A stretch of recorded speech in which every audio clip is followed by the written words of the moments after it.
Step. Today with Martin Rosol, we have a slight change in plans. Unfortunately, Martin had a really difficult family emergency yesterday, and our heart goes out to him, and we hope that everything is going to be okay. In lieu of Martin, we have Mary Childs from Duncan McClellan Gallery. Martin just had an amazing exhibition open on Friday night. And so she's going to be here with us to show us a little bit of a video of Martin's process, as well as a view of the exhibition that just opened at the gallery. And then we'll be rescheduling the actual artist talk with Martin to a later date this summer. So we will get to see and talk to him. But for now, we really appreciate Mary stepping up and filling in for him during this time. So I will go ahead and turn things over to Mary now. If you have any questions, please go ahead and put them in the chat window. And if for any reason you're having difficulty seeing the presentation, please remember that you need to put your Zoom on speaker view. And if you don't know what that is or have trouble, please message me in the chat and I will walk you through that. All right, go ahead, Mary. Thank you. Thank you, Demetra. Thank you, Howard. Thank you, AACG. And welcome, everyone. Martin extends his extreme apologies, but unfortunately, this is something he has to deal with. And our heart goes out to him and his family, and hope that everything is okay very soon. What we're about to see is a pre-recorded session of the opening of Martin's show on Friday evening. So some of the dialogue where I say, please ask questions, you won't be able to speak with Martin directly, but if you want to ask questions in the chat, we are happy to try to answer them for you. So also part of the presentation is myself speaking pre-recorded, but there are some interesting questions. You will be able to see a video of his process and his amazing new work. So thank you all for being here. Martin says hello, and we hope that you will be able to see him very soon. So I'm going to start sharing my screen.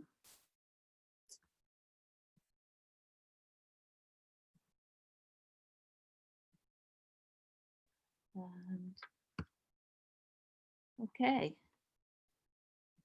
Thanks everybody for being here tonight. It's great to see some faces of friends and names of friends, and I really appreciate your joining us virtually if you can't be here. Tonight we're trying something different, as Duncan said. We're having our opening, but Martin is not able to be here with us. We'll be seeing a walkthrough of the whole front of the gallery, and then a walkthrough of Martin's exhibit. There'll be a short video of Martin creating one of the Kala pieces, which is really interesting. So a couple things. If you could please make sure you're muted. If you have any questions or comments, enter them in your chat button, but we will pause after Martin is done talking about his work, and you can unmute yourself and ask questions as well. If you'd like to see Martin primarily and the big screen, push the speaker view, which is normally up in the right-hand corner of your screen. Let's see, a catalog of Martin's work is available, and I'll put that in the chat button as well. So again, welcome. Thank you so much for being here. And we're going to introduce Martin. Hello. Hi, Martin. Yeah, hi, Mary. Well, I'm saying hello from my home. How you said I didn't take the trip down to Florida, but I'm very happy to be in this show. And thank you, Duncan, you and Daniel and everybody else who put this show for me. And so if we can start, that'll be great. And I'll say some little words about how I came to US, something about my work, and just then going on. Well, first, I think we will show some of work of the excellent artist John Goldberg and the other guy. Mark Laputa. Mark Laputa, I see. So you can enjoy this before we get to my work, and just look at these wonderful pieces. They're very nice compliment to my work and John Goldberg. Actually, Martin, Mark will be blowing glass in our hot shop for 2 weeks in February. Oh, I see. That's great. I didn't know that. So, well, this is John Goldberg works. Very, very unique. And He John, makes wonderful geodes that using canes and threads and swirls of color that you get lost in. John was also a student of Martin's at Corning. Yeah, well, because I teach in Corning with now with my co-worker, co-teacher, Tomo Sakai, who is excellent engraver and cold worker as well. So we are planning to be in Corning this year in summer in July. So now we're coming to my work, and I just want to say something about me before we start this video. So I came to US in late 1988, and we left the communist Czechoslovakia in 1986. So it took me 2 years to get to US, and we settled in Massachusetts, and where we are still here.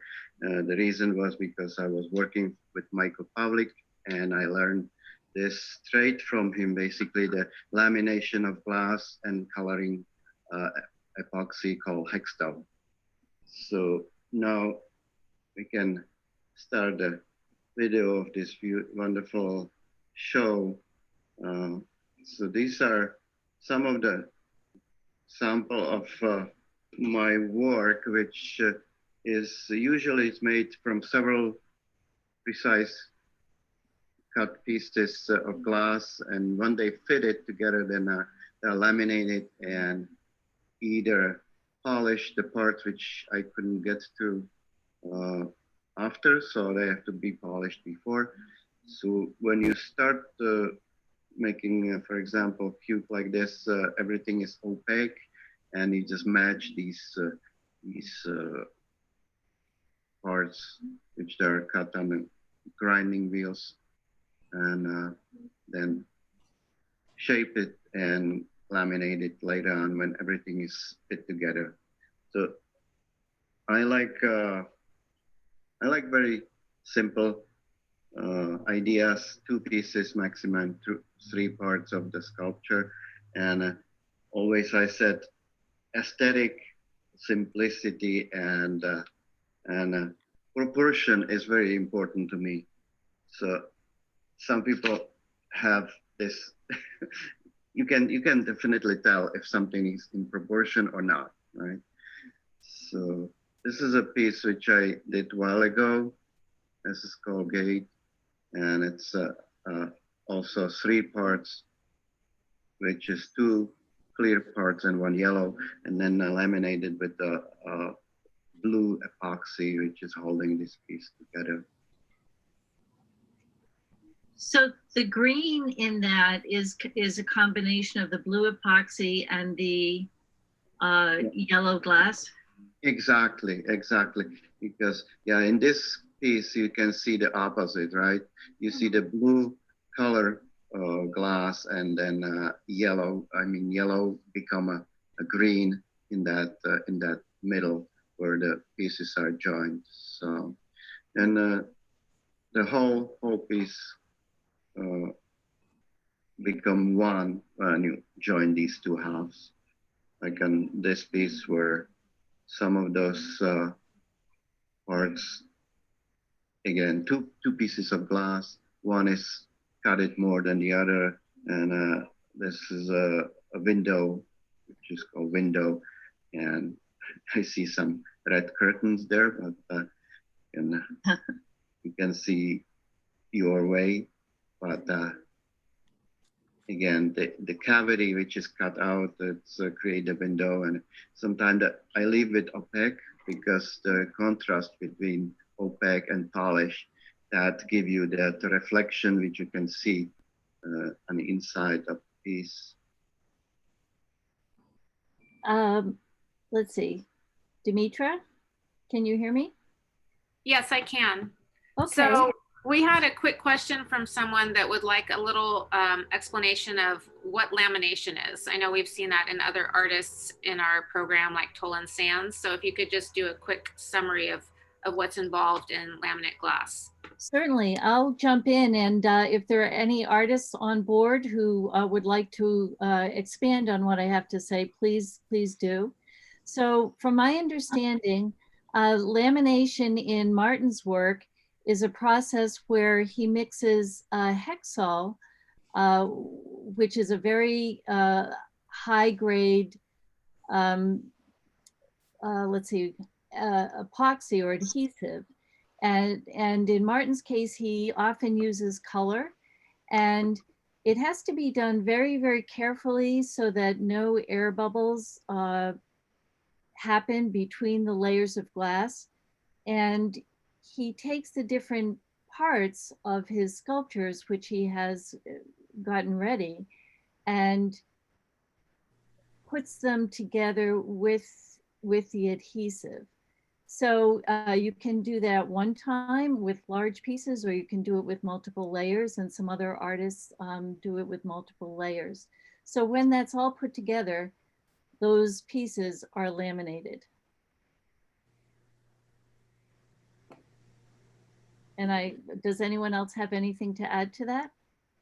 That's great, Mary. Thank you. You're welcome. And I think just another quick point too regarding what makes Martin's work really unique in the laminate process is the dyes that he adds to the adhesive. So a lot of times his work with color, he's not only working with colored glass, but he's also putting some dye within the adhesive. So it creates different optical effects when the different parts are joined together. So that's a really unique aspect of his work as well. Thank you, Demetra. Okay, we'll continue. This is a spherical object created from 3 parts, 2 wedges of the sphere and a smaller wedge of a blue sphere laminated right in the middle. Now, Martin, one of the things you talk about is your inspiration. So in a piece like this, you have talked about nature inspiring you, some of the natural forms, as well as architecture, right, which we see in other pieces. Right. I had always simple pieces, but these architectural forms, let's say you can relate those square pieces to the architectural, mm-hmm, or those then these spherical and nautilus and kala name pieces are more like a nature inspired work. So sometimes I do some sketches before I start cutting glass, because once you cut the glass, that's it. And for example, this piece was sitting on my table for so many months before I knew what to do. This one is inspired more like a sea form, like seahorse, maybe, you know, nautilus. Every piece involved from the previous piece.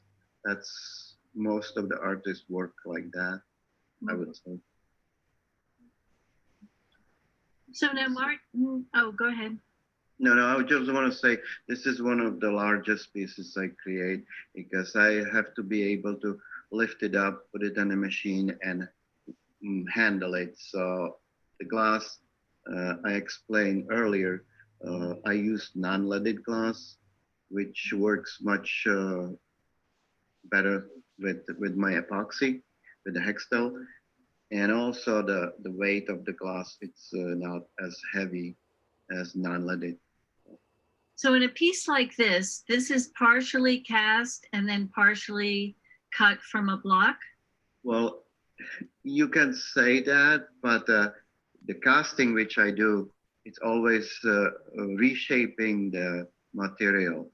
I'm not pre-casting any okay, parts which they will be shaped.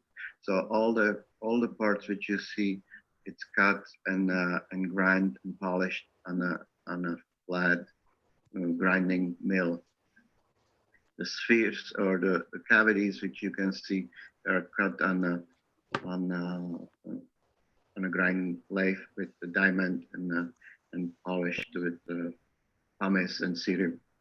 Now, Martin, in a piece like this, do you pre-plan the effects of the light and the reflection through the piece? Or is this something you just understand instinctively because of all your practice?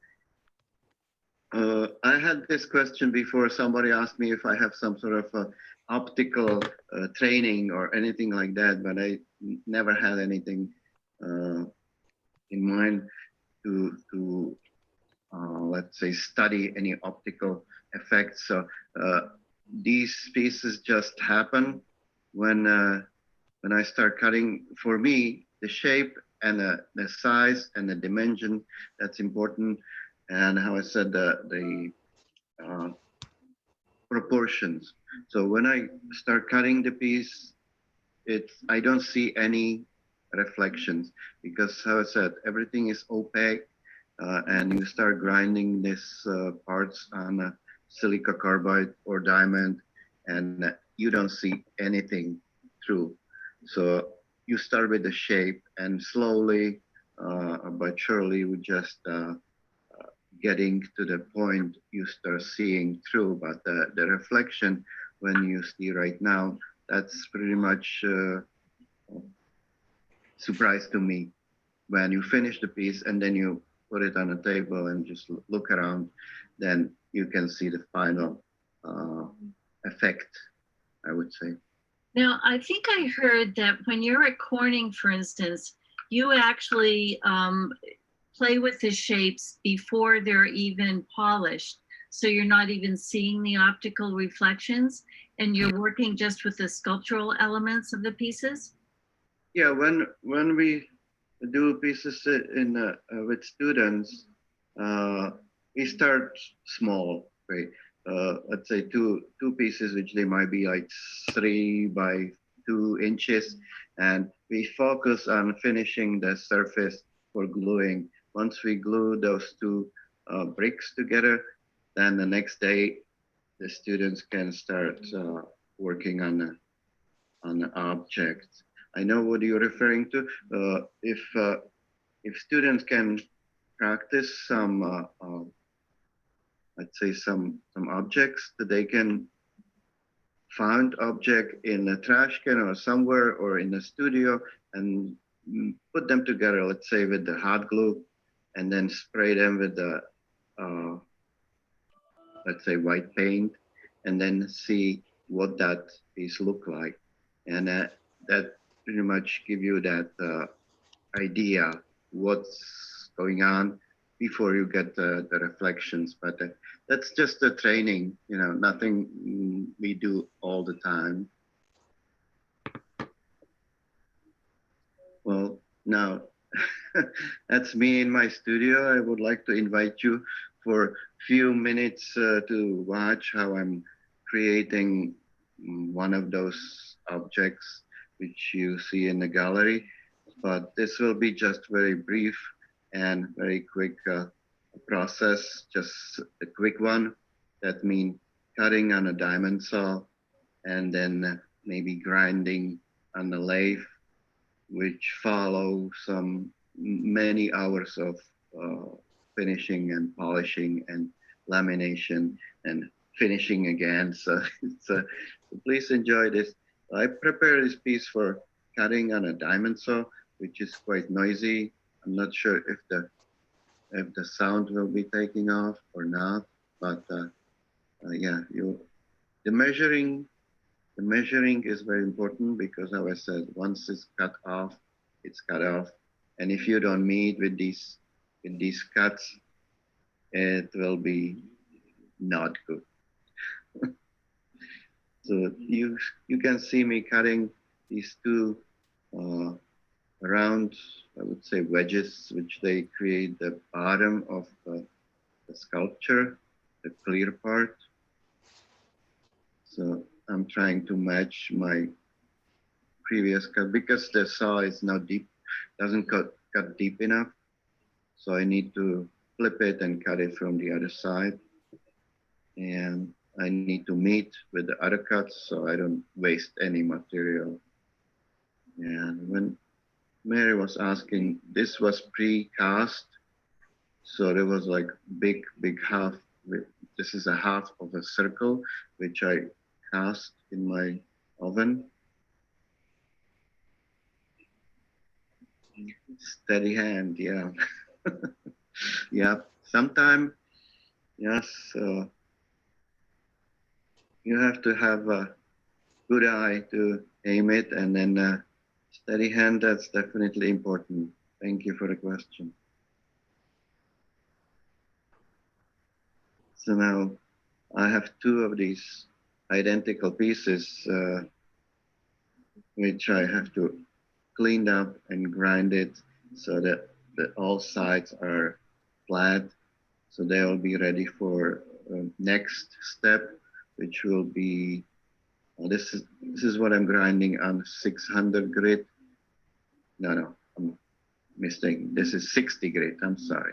And this is creating the spherical shape, which I'm using just the grinding wheel to trace it, the circle.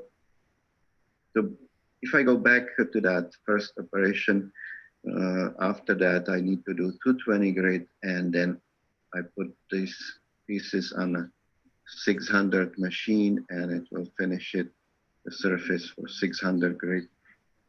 So this is a grinding of that spherical cavity in that part of the sculpture that look like this. So you can see everything is opaque, and you hardly see any reflections on these pieces. Now I'm shaping the cavity on the other part of the sculpture, which create like a little, yes. So instead of grinding all this material off, I just cut it on certain cuts, and then I break these pieces of glass very carefully so I don't damage the rest of the piece. And then grinding this with the diamond grinding wheel, 60 grit. So this is the part of the, when you see, I'm checking if everything match before I get to the next step. So this might be the final product when you see this in the Duncan gallery. So that's in a quick quick introduction. So thank you for your viewing, and I'm not sure if anybody have any questions for me. We do have a question, and it's from Anthony, and he's the person that said you must have incredibly steady hands, but also Yeah, what's the most satisfying part of creating for you? That's the first part. What you see actually when you're shaping and creating that new, let's say, new idea. So that might be the excellent point of creating the pieces. When you're cutting on a saw, getting that part, and then grinding, let's say, some design, and then everything matching together. So that's the, I would say, the creating part. And the rest of it is just labor. It's like slavering. It's many hours of refining the surface and polishing the surface without any problems like scratches and dots and some. So. If anyone would like to unmute themselves and ask Martin a question or make a comment, you're welcome to do that. Martin is, hi, Ross, so nice to see you. Nice to see you all. Martin, we love your work. We've admired it very, very much from the first time we saw it at Duncan's. What do you start out with? Where do the big blocks of glass come from? Okay, I didn't have a note how many pounds is, but you know, those bars which I'm buying, they are basically, I like the dog on your wall. It's funny. So the blocks are, let's say, 3 inches thick, 9 inches wide, and let's say between 18 and 20 inches long. So that's the color bars, which I have for, let's say, make that square piece, which is in the gallery. It's made from that. And if I need to recast the material, I have like 8 by 8 by 20 blocks, which I cut in half. I would say you get 10 inches by 8 by 8. And then I make a mold, and I put this block in the mold, put it in my annealing oven, bringing up to 1600 degrees over a period of time, let's say 24 hours. So, and then it will take a shape, whatever I have there. I usually cast circles. So I'll get circle, which is like maybe 6 inches thick and 13 and a half, 14 inches in diameter. And then I cut it in half, and then how you see on that video, from that half, I cut those 2 bottoms for that sculpture, which is in the gallery. Yes. And Martin, the glass usually comes from where? Well, used to come from what is called that? It's a factory in Pennsylvania. It's called Schott. But they in 80s they used to sell overstock to artists and other people. I know Christopher Reese worked with that glass for so many years, and then in late 90s and 2000 they pretty much stopped selling this. So now I have to admit all the material, it's coming from China, but I'm buying it from Czechoslovakia Czechoslovakia doesn't exist anymore. Czech Republic, because they import it from China and I order it from them. So it's go around the world basically. Thank you, Martin. Thank you, Russ. Yeah. Hi, Maxine. Hi, Hi, so nice to see you. good to see you. Let's see. Her first glass Anthony's first glass art purchase was your Blue Clear Equilibrium in 2019. And Anthony, thanks you so much for your dedication to this art form. And we do know that it's many, many, many years. Martin, you started as a teenager, correct? Yes, I started working with glass. I didn't mention that in 70s. I started 74, and took me 3 years to be apprenticed. 73, 74, something like that. And after I finished my apprenticeship, so I was trying to get to any of these glass schools, the famous Czech glass schools, and I didn't get accepted. So in that time, when you are born in Czechoslovakia, you have to go to military service if you don't continue education. So basically, that's what happened to me. I went to the military service for 2 years. And after 2 years, I got married, have kids, and basically my education stopped, and I went back to the studio I used to work with. So. Well, that's a lot of dedication still, right? Yeah. Yeah. Well, thank you so much for being here, right? Yes. And we can't wait for you to come back. Duncan. Thank you so much, Martin. I got to tell you, it's such a joy walking in the gallery. And then you see something new every single time I go in there. They're absolutely stunning pieces. You're a genius, and we're very honored to have it. So, That's very nice of you to say that. Yeah. and I want to thank everybody else for being here today. It's great to see you. And everyone, please come in and see the show. It is open. The gallery is now open Monday through Saturday from 10 to 4. We do, we do practice the CDC guidelines, so you can feel quite safe. And only 10 people at a time in the gallery. It's open air. Duncan is in cleaning every single morning, so you can feel quite comfortable. And it's an amazing show. So folks, thank you. Happy New Year. I guess this is our first session since the new year began. And we want to wish everyone a really happy, safe, healthy new year. A lot of change coming, and hopefully it will all be positive. Martin, regards from a person who admires Thank you, you, Mary. Thank Pavel you, Novak. Martin. Look forward to seeing you really soon. Sure, yes. And if anybody does want to come to Martin's studio, please let us know and we can help make that arrangement. Also, Martin is available for a virtual studio tour. If somebody is interested in a piece that is in his studio, we're happy to do this with you, get on Zoom with you and Martin, and go through his studio as well. So that's a possibility that we want to utilize during these times. Very good. So Duncan, do you have people in the studio at the moment? Actually, we do. We have a few guests, and taking them around to your show. So I'm going back to work.